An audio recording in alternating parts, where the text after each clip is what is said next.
ప్రతిరోజు కాలకృత్యాలు తీర్చుకోవడం ఎంత అవసరమో టీవీలో కనిపించడం కూడా అంతే అవసరంగా భావించే రకం కొందరున్నారు. కొంతమందికి టీ కాఫీలు తాగనిదే బాత్రూమ్ కు కూడా వెళ్లలేరు. అది వారికి అలా మొదటి నుంచి అలవాటైపోతుంది. అలాగే కొంతమందికి రోజు టీవీలో మాట్లాడకపోయినా, తమ బొమ్మ కనిపించకపోయినా ఏదో పోగొట్టుకున్న వాళ్ళలా బాధపడిపోతారు. అందుకోసం వారు రాష్ట్రంలో ఏ మూలకు వెళ్లినా ఎవరో ఒకరిని నిందించి తమ కంటే పెద్దవారిపై విమర్శలు చేసి తాము గుర్తింపు పొందాలని భావిస్తారు. అందులో సోము వీర్రాజు ఒకరు. ఆయన మీడియా రౌండప్ చేసేసరికి కంగారులో ఎక్కువ మాట్లాడేసి తమ అధినాయకుడిపైనే అసహ్యకరమైన కామెంట్స్ చేశారు. విశాఖలో టీడీపీ ఎమ్మెల్యేలు మోదీకి వ్యతిరేకంగా ఏర్పాటు చేసిన ఫ్లెక్సీల గురించి ప్రస్తావించారు. బీసీ వర్గానికి చెందిన ప్రధాని, నీచ కులానికి, గాండ్ల కులానికి చెందిన మోదీ దేశానికి ఎంతో చేస్తున్నారని, ఆయనపై విశాఖలో ఫ్లెక్సీలు ఏర్పాటు చేయడం బాధాకరమన్నారు. దీనిపై టీడీపీ ఎమ్మెల్సీలు అభ్యంతరం వ్యక్తం చేశారు. ఒక కులాన్ని నీచ కులమని ఎలా సంబోధిస్తారని నిలదీశారు. వీర్రాజు తన వ్యాఖ్యలు వెనక్కి తీసుకోవాలని టీడీపీ ఎమ్మెల్సీ డొక్కా మాణిక్యవర ప్రసాద్ సూచించారు. మోదీని నీచ కులమని కాంగ్రెస్ నేత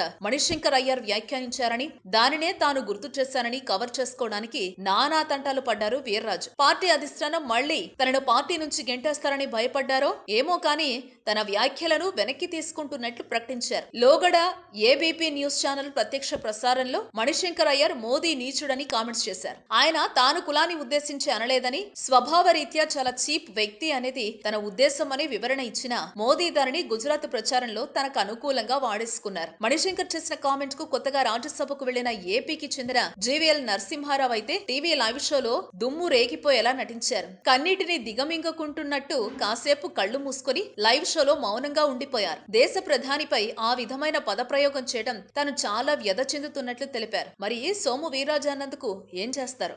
ఆరోగ్యవంతమైన జీవితం కోసం మనం పాటించాలి కొన్ని నియమాలని. చిన్ని చిన్ని చిట్కాలతో చింతలేని జీవితాన్ని ఎలా గడపాలి అనే దానికి వీక్షిస్తూనే ఉండండి మన ఆరోగ్యం యూట్యూబ్ ఛానల్. మరిన్ని ఆరోగ్య సూత్రాలకు సబ్స్క్రైబ్ చేసుకోండి.